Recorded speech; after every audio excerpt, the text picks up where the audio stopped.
सुमारे 3 वर्षे प्रशासकांच्या अधिपत्याखाली राहिल्यानंतर नंदुरबार नगरपालिकेला लोकनियुक्त प्रतिनिधी लाभले. नवनिर्वाचित नगराध्यक्ष व नगरसेवकांनी विधिवत पदभार स्वीकारला. यानिमित्त आयोजित पहिल्या सर्वसाधारण सभेत उपनगराध्यक्ष तसेच विविध समित्यांच्या स्थापनेची प्रक्रिया पूर्ण झाली. या महत्त्वाच्या बैठकीत ऑल इंडिया मजलिस ए इत्तेहादुल मुस्लिमीन पक्षाने आपली ठळक ओळख अधोरेखित केली. मजलिसचे गटनेते सय्यद रफूत हुसेन यांच्यासह पक्षाने चारही नगरसेवक संपूर्ण घडामोडीत तटस्थ व संतुलित भूमिकेत दिसून आले.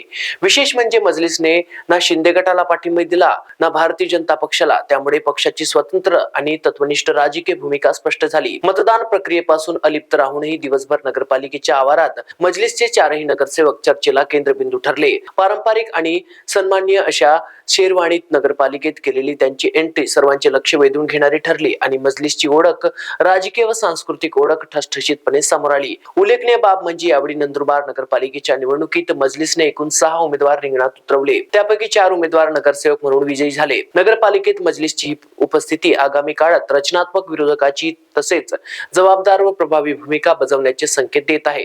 राजकीय वर्तुळात आता मजलिसच्या या तटस्थ भूमिकेमुळे भविष्यातील नगरपालिकेच्या राजकारणाची दिशा काय असेल याबाबत चर्चांना उधाण आहे.